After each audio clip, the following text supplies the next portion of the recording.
What we got going on here over the next couple of days. Here's a look at what we have this morning as you are headed out the door for your morning commute. We've got a couple of rain showers out there, some heavy downpours. It's looking like some of our major thoroughfares and highways might be seeing some of this rain, so that's something to keep in mind as we're going through the next couple of hours. But more than anything, it's kind of a raindrops on the windshield kind of day. You can see the heavy downpours in Reedsville and areas nearby headed into Yanceyville and Caswell County. As we look towards Forsyth County, some of those heavier downpours possible as well for the early part of the morning commute, and we could see some of that heavy rain on areas like I-40, highways like I-40, so that's something to keep in mind.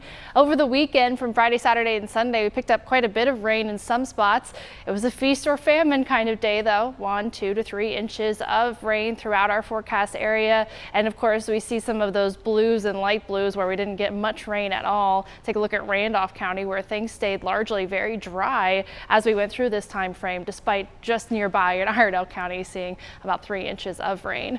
As we're looking outside at temperatures, we are in the upper 60s, low 70s. Our dew points are also quite high though. As we're starting off the morning, it feels quite muggy, but also it's a little foggy out there. It's more of a fog on the windshield kind of day though, so you might want to take a moment to defog. I haven't seen any significant visibility issues yet, but of course anytime we've got a foggy forecast, you want to plan a few extra minutes so that if you do need to take it slow, you're able to. Of course, fog is patchy, so we are concerned about that threat where we see some of those spots on our major highways. Triad temperatures getting into the upper 80s today. It's muggy with a 20% chance for some showers and maybe the rumble of thunder. The foothills also have that 20% chance of a rumble of thunder as we head into the later part of the day. And in the mountains will be drying out here shortly, and then that 20% chance of rain with the thunder threat comes back into the afternoon. So here's a look, our hour-by-hour forecast, pulling those clouds out, and then into the afternoon seeing that small chance for that rain moving back into the picture. Anytime we've got thunder in the forecast, whether or not it's a severe thunderstorm, of course you always want to stay weather aware. There could be the potential that you end up with that thunder and lightning in the area, which of course is dangerous no matter what kind of storm it is.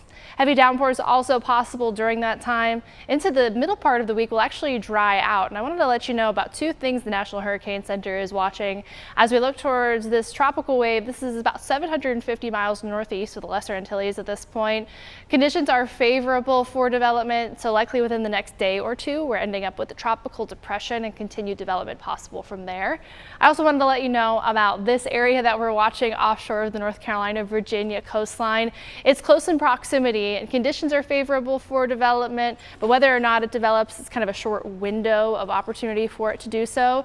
Gale force winds will begin today, but it's far enough off the coast that the only impact we're seeing here in the Carolinas is that along the Carolina coastline there is a yellow or moderate risk of rip current. So if you're packing up the car and heading to the beach, definitely something to be mindful of over the next couple of days as that system pulls away. But we won't see any of that heavy rain or those strong winds from that system. Late in the week, rain chances start to go up for us. Here's a 7-day forecast. Temperatures getting cooler in the low 80s, and we've got those showers and storms by the later part of the week. Time now 5:54. In just a few minutes, a break.